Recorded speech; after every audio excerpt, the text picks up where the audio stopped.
اعوذ باللہ من الشیطان الرجیم بسم اللہ الرحمن الرحیم۔ سورہ اعراف آیت نمبر 169۔ فخلف من بعدہم خلف ورثوا الکتاب یأخذون عرض ھذا الادنی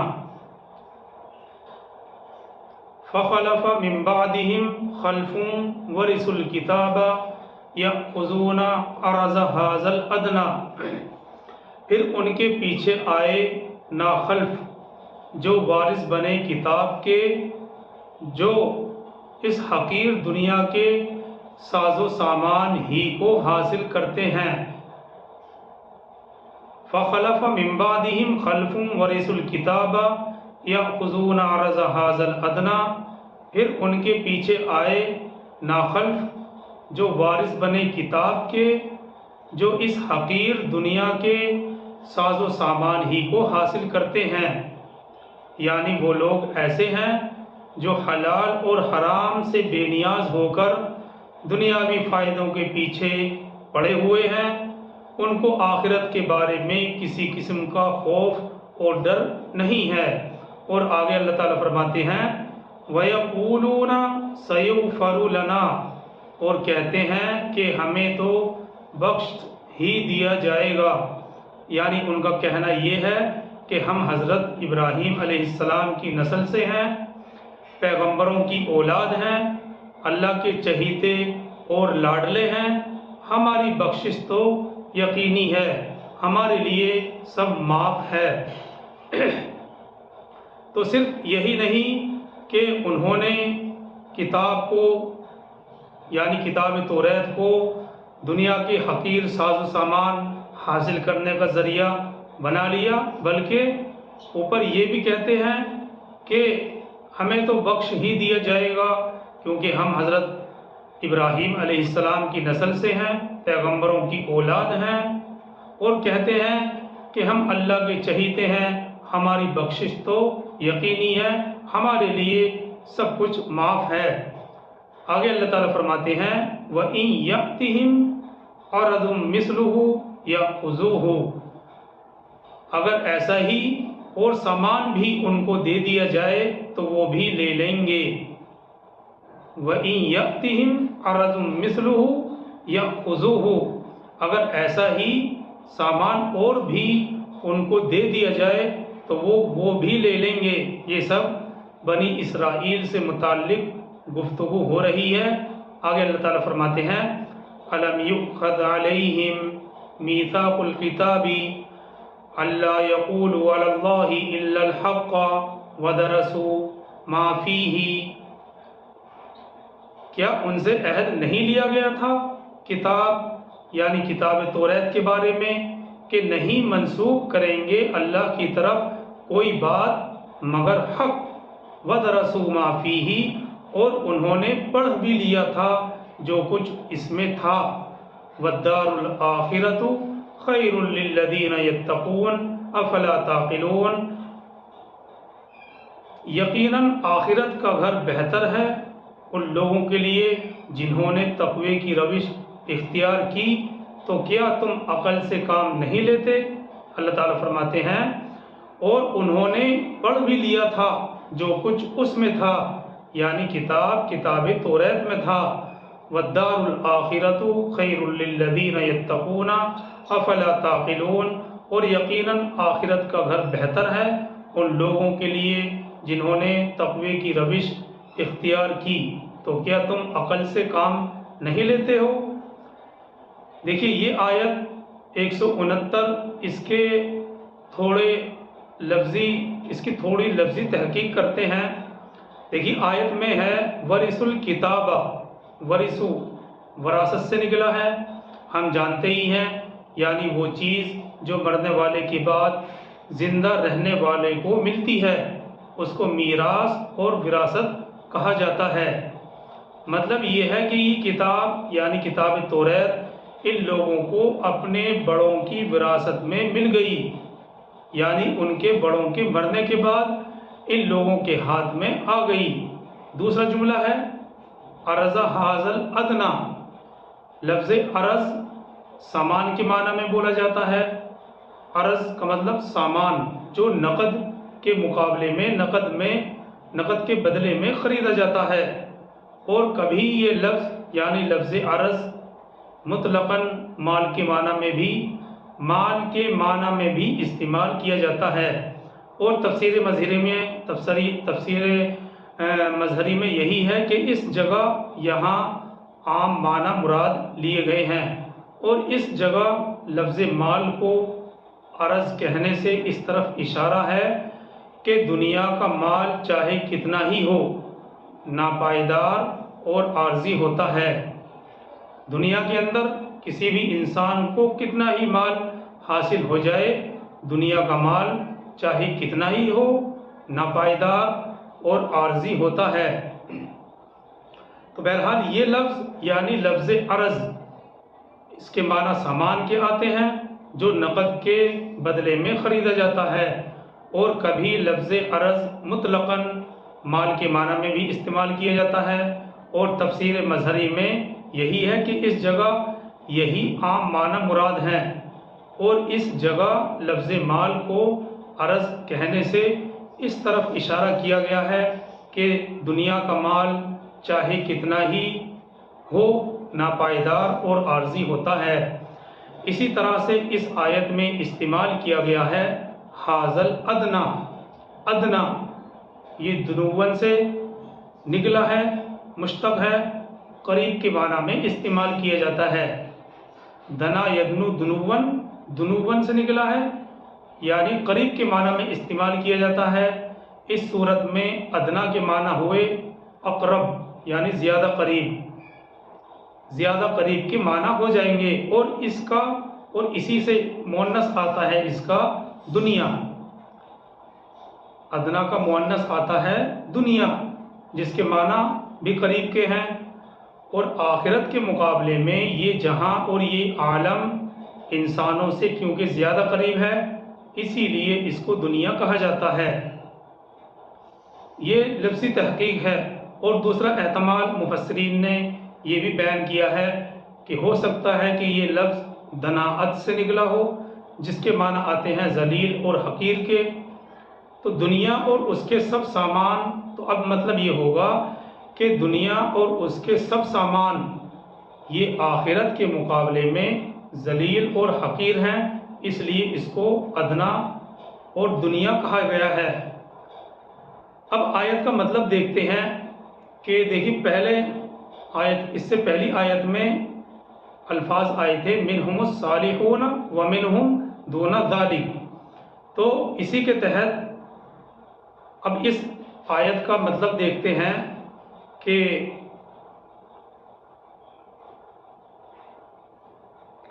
پہلے دور کے یہود میں دو قسم کے لوگ تھے، کچھ نیک صالح اور کچھ شریعت کے پابند تھے، اور کچھ نافرمان گنہگار منکر. ان کے بعد جو لوگ ان کی نسل میں ان کے خلیفہ اور توریت کے وارث بنے، انہوں نے یہ حرکت اختیار کی کہ اللہ کی کتاب یعنی کتاب توریت کو سوداگری اور تجارت کا مال بنا دیا. یہ لوگوں سے رشوت لے کر اللہ کے کلام میں تحریف کر کے، اللہ کے کلام میں تبدیلی کر کے ان کے مطلب کے موافق اس کو بنا لیا کرتے تھے. تو دو قسم کے لوگ تھے، کچھ نیک صالح اور شریعت کے پابند، اور کچھ نافرمان اور گنہگار منکر.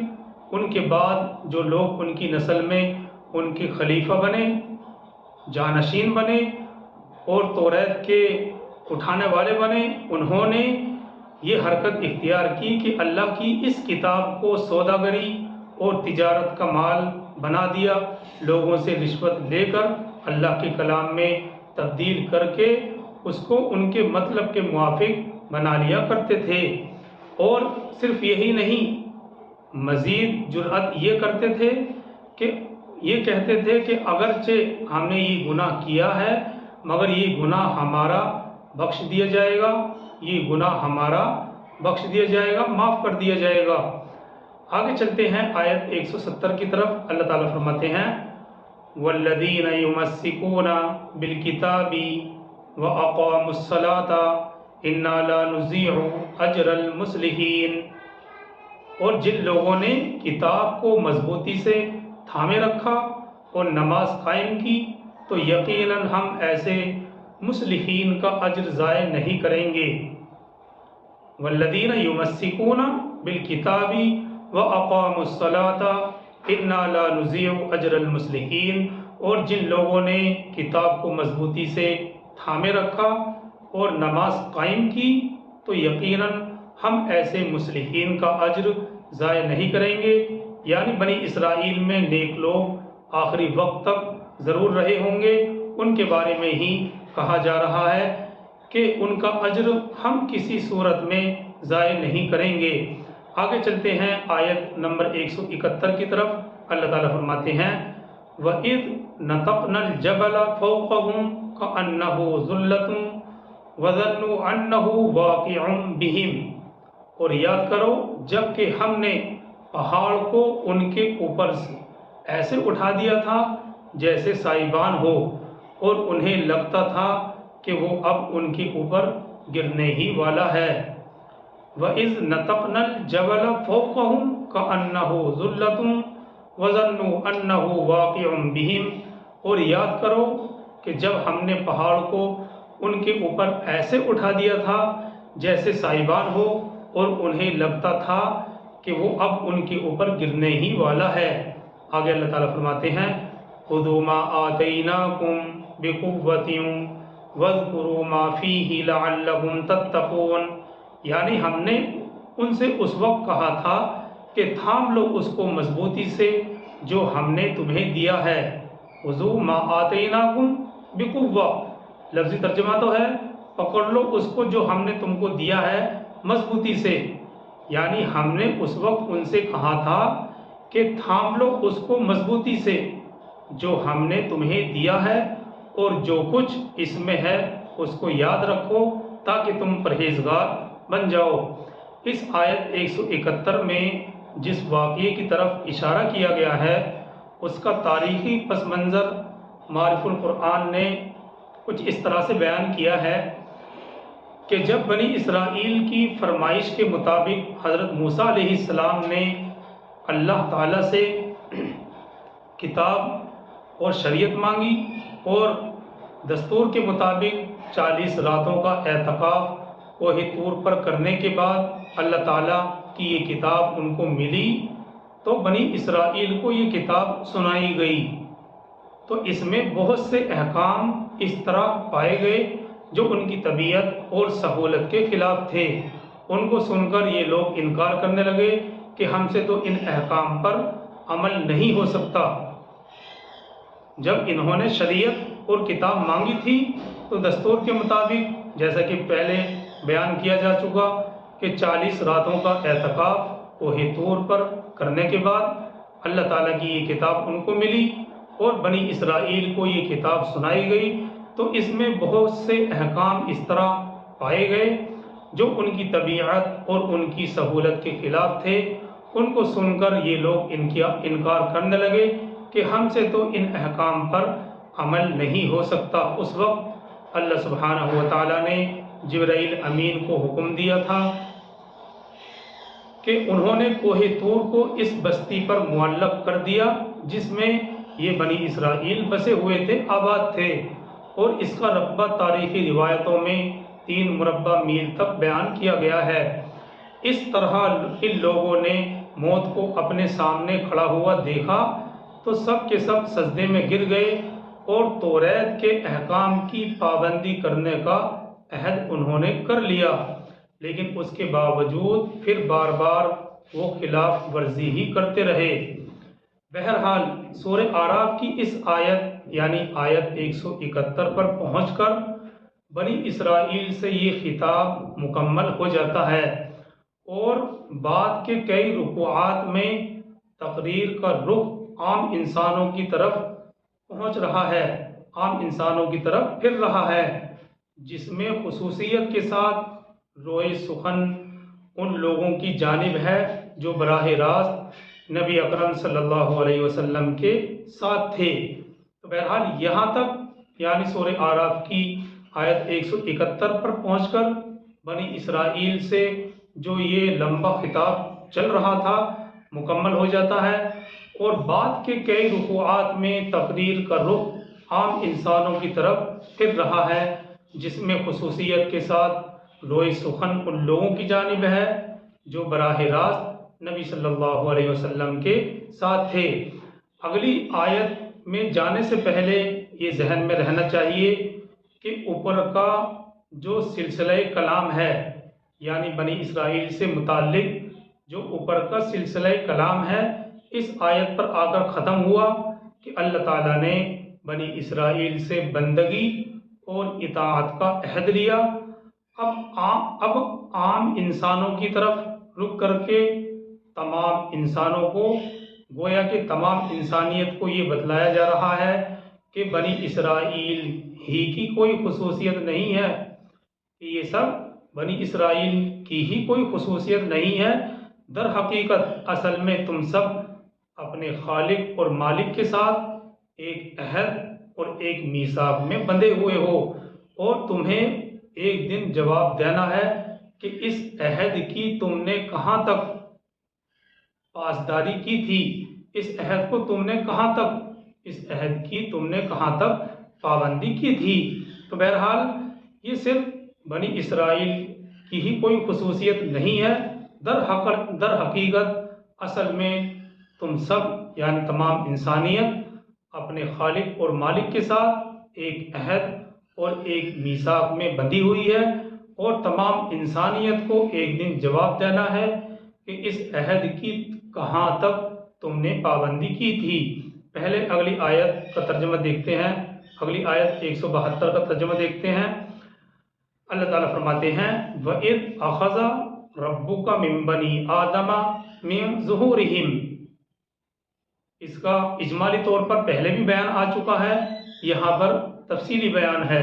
اللہ تعالیٰ فرماتے ہیں وَإِذْ أَخَذَ رَبُّكَ مِن بَنِي آدَمَ مِن ظُهُورِهِمْ، اور یاد کرو جب نکالا آپ کے رب نے تمام بنی آدم کی پیٹھوں سے اس کی نسل کو۔ وَإِذْ أَخَذَ رَبُّكَ مِن بَنِي آدَمَ مِن ظُهُورِهِمْ، اور یاد کرو جب نکالا آپ کے رب نے تمام بنی آدم کی پیٹھوں سے ان کی نسل کو۔ دیکھیے یہ واقعہ عالم ارواح میں وقوع پذیر ہوا، یعنی عالم ارواح میں پیش آیا۔ اس وقت انسانی جسم پیدا نہیں ہوئے تھے۔ اہل عرب جو اس وقت قرآن کے مخاطب تھے، ان کی اس وقت کی ذہنی طاقت کے مطابق یہ مضمون بہت بھاری تھا۔ اہل عرب جو اس وقت قرآن کے مخاطب تھے، ان کی اس وقت کی ذہنی طاقت کے مطابق یہ مضمون بہت بھاری تھا۔